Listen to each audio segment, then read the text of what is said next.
Agora são 2h06, vamos de volta com você na informação. Olha, a gente noticiou recentemente o caso do Eduardo. Aquele adolescente, minha gente, de apenas 14 anos de idade, que estava voltando do Ramiro Ridger com uns amigos e foi atropelado e morto na faixa de pedestre por um motorista irresponsável, moleque, alcoolizado, sei lá o que mais, ao volante. Ele estava em alta velocidade num sábado à tarde. Foi na rua Frei Stanislau Chet, no bairro Água Verde.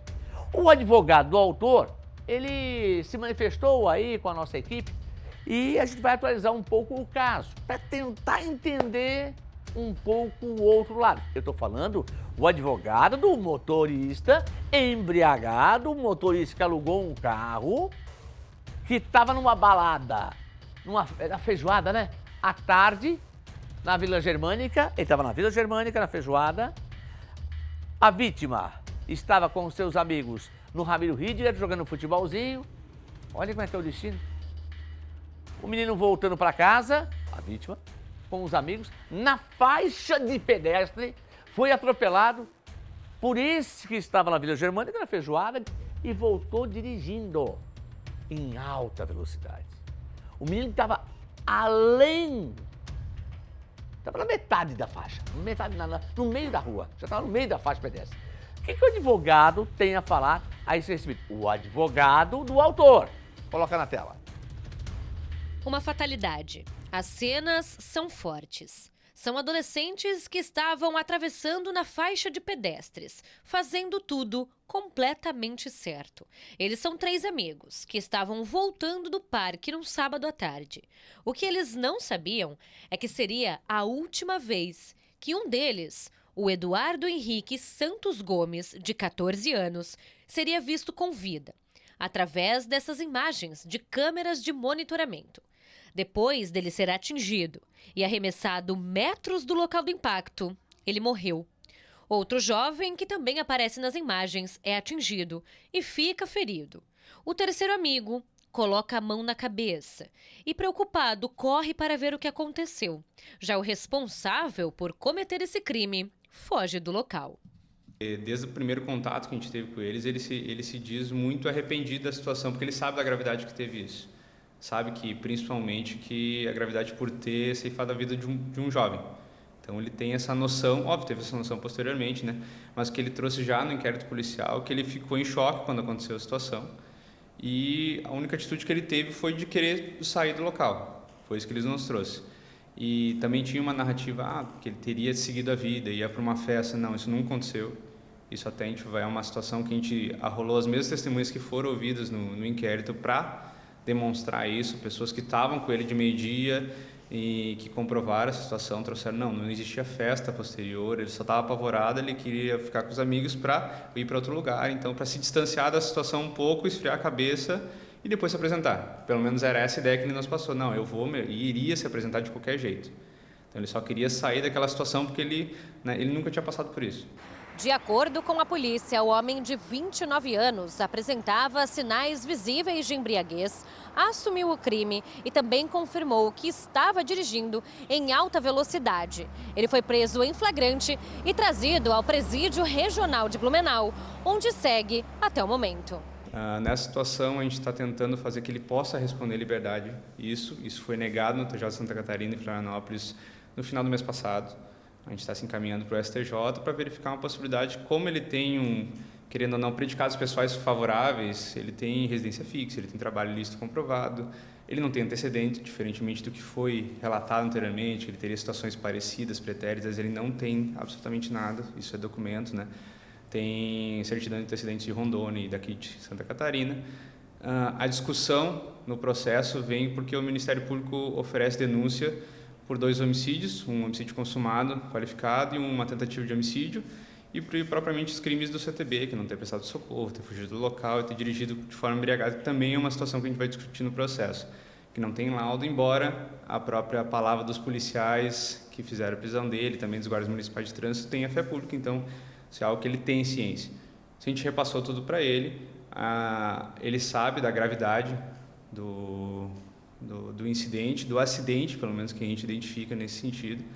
Foi uma fatalidade, Nisso, essa situação do menino ali, eu repassei para ele que um veio a óbito, o outro sofreu lesões nos membros inferiores, salvo engano, mas ele tem consciência da atitude dele e que causou um dano que ele vai responder proporcionalmente o que ele fez. Então, pelo menos a nossa intenção é que isso não vá a júri, mas a gente sabe que tem grande chance de ir, mas se eventualmente for, é trabalhar essa situação das qualificadoras que o MP trouxe, que é relativamente salvo engano, o perigo comum e o meio que impossibilitou a defesa das vítimas, que no caso teria sido uma surpresa, né?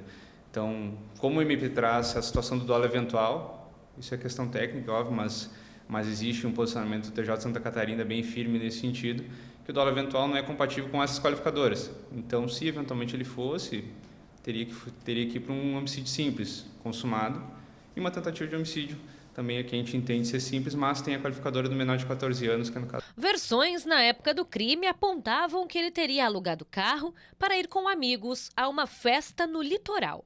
Segundo a defesa, este veículo, na verdade, seria usado para um encontro com garotas, aqui na cidade mesmo. Uma das coisas que falava na época é que eles iriam para outra cidade em um local, uma festa, né? E se não era a intenção deles sair aqui da cidade, por que motivo ele alugou um carro para ficar aqui em Blumenau? Então, pelo que ele nos passou, existiria naquela parte da tarde, ele teria um encontro com duas meninas. Então, esse encontro não deu certo. Por isso que ele estava até se dirigindo para a sua casa. Então, ali não seria o lugar do encontro, ele se foi, alugou aquele veículo. Aquela dali não era nem direção que ele iria tomar. Eventualmente foi o que eu falei para ele. Se tivesse dado certo esse encontro que teria marcado, porque tu alugou o carro para ter esse encontro, nada disso teria acontecido. Então, não existiria a festa. Ele estaria até indo para casa meio frustrado, porque não teria dado certo, mas nada relacionado a uma festa posterior, algo de noite, tanto por isso que eu estou falando para ti que aquelas duas testemunhas estavam dele de tarde, que também, quando no momento da prisão deles foram contatados pela polícia, estariam com ele e deixaram bem claro, não existia festa depois. Ele só entrou em contato com nós, ele se sentia apavorado, ele falou, elas também não entendiam o que tinha acontecido, elas souberam por ele. O que aconteceu? Um acidente, daí quando veio estava a polícia ali, ligou para ele, não, ele está aqui. Daí acharam ele e daí aconteceu tudo isso, ele foi preso e está respondendo o processo agora. Outro ponto levantado pela defesa é referente ao uso de drogas por parte do acusado. Ele trouxe que já fez uso em festas, tanto que foi localizado na residência dele. Não foi localizado no carro e nem em nenhum lugar na residência, que foram tentar localizar ele esses êxtases, né? Uma quantidade pequena, então para uso pessoal dele falou que sim, já fez uso, mas naquela ocasião não. Tanto que a situação era de meio-dia, era uma feijoada de meio-dia, teria até feito a refeição da feijoada, então, enfim, naquele dia ele não teria ingerido essa droga ou qualquer outro tipo de droga. Esse caso aconteceu no dia 20 de julho e nem o autor, nem a família dele entraram em contato com os familiares das vítimas. Bom, tem um advogado para fazer isso. Tem um advogado dele para fazer isso. Ele não quer, está preso desde então, vai o advogado. Família contratou um advogado para fazer esse serviço. Estou certo ou errado?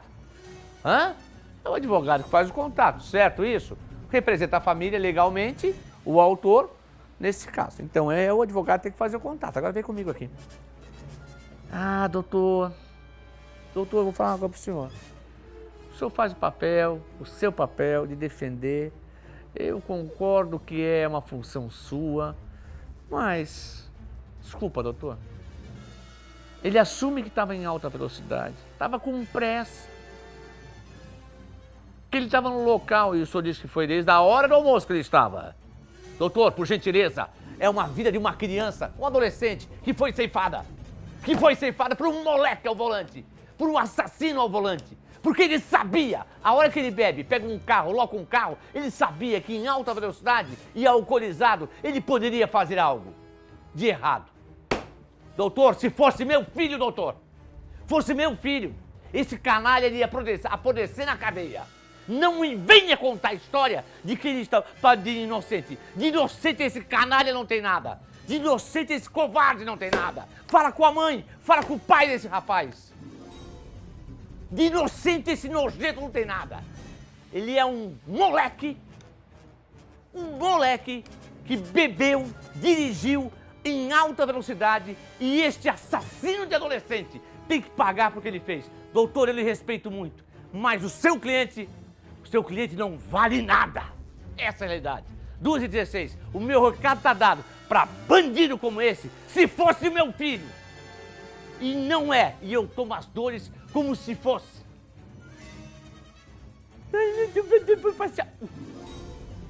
Deixa quieto. Alta velocidade. Não parei porque fiquei nervoso. Aí voltou e os amigos falaram que eles iriam para uma outra rota depois. Entendeu?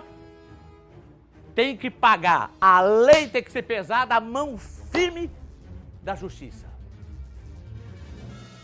Ah, não consigo. Não tenho mais estômago para digerir certas situações. O advogado está fazendo o papel dele e ele precisa, segundo a lei brasileira, de um defensor. E é óbvio, todos nós temos direito da ampla defesa e do contraditório.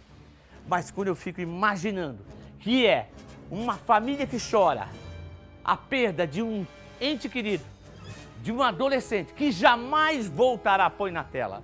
Olha só, enche. Jamais voltará. Ele vai até a casa, não sei de quem que ele foi, para trocar o carro batido. Cadê o carro? Põe o carro na tela. O carro que ele alugou, com a vidraça, com o para-brisa quebrado. Foi em casa, trocou de roupa, sei lá. Trocou o carro, pegou uma moto, que nem estava no nome dele, e zarpou para encontrar os amigos. Ele estava em estado de choque. Em estado de choque quem está é a família até hoje da vítima. Se ninguém falar, vão ficar... Não, tem que falar e tem que ouvir a verdade. O sentimento tem que ser aflorado. Nós temos que externar a revolta. A injustiça não pode prevalecer nesse caso, desse canalha que tem a apodrecer na cadeia. Pô, se dependesse de mim, se eu fosse deputado federal, ia mexer com a Câmara dos Deputados para mudar essa lei contra bandidos como esse. Só isso. Vambora, deu pra cabeça.